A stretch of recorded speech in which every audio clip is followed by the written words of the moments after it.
But with regard to God never saying contraception was sinful, negative stuff like dying is an indication to us that God is saying contraception is sinful. All right, let's see it.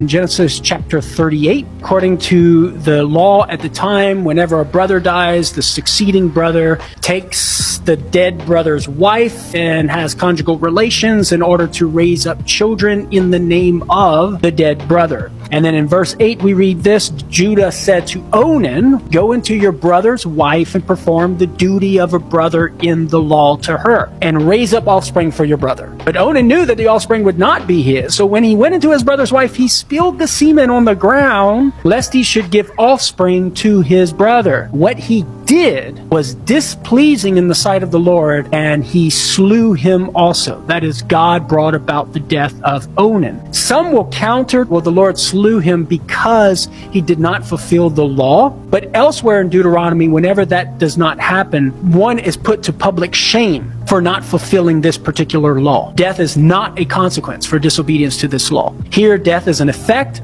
of what? Of spilling that which is necessary for the generation of children. So that would be a biblical text that we could appeal to, that this action is contrary to God's will and thus is sinful. So the argument being made here is that Onan must have committed some sin above and beyond, or more grave than, simply failing to meet his duties to levirate marriage, because God killed Onan for whatever he did.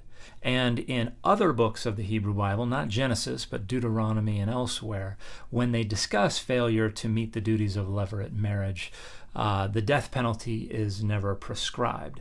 Therefore, for God to impose the death penalty indicates the sin went above and beyond simply failing to meet the duties of levirate marriage.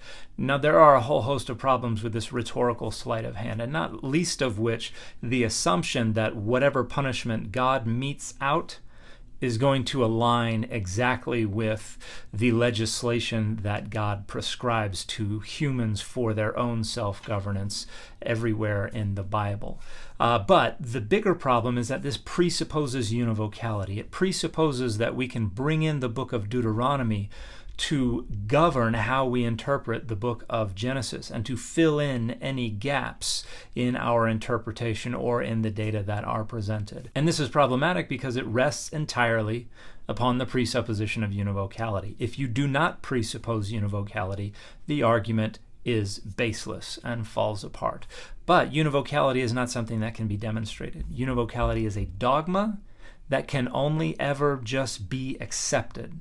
One just decides to accept it because the data do not support it and it cannot be demonstrated logically or with any evidence at all. The bottom line answer to this, that particular action is an active thwarting of the natural purpose of the generative power, and to voluntarily engage in any power while actively thwarting what its natural purpose is contrary to reason. It's a willed, disordered action. And because we're rational animals, we got to live in accord with reason. To voluntarily act against reason, that's in essence what we call sin.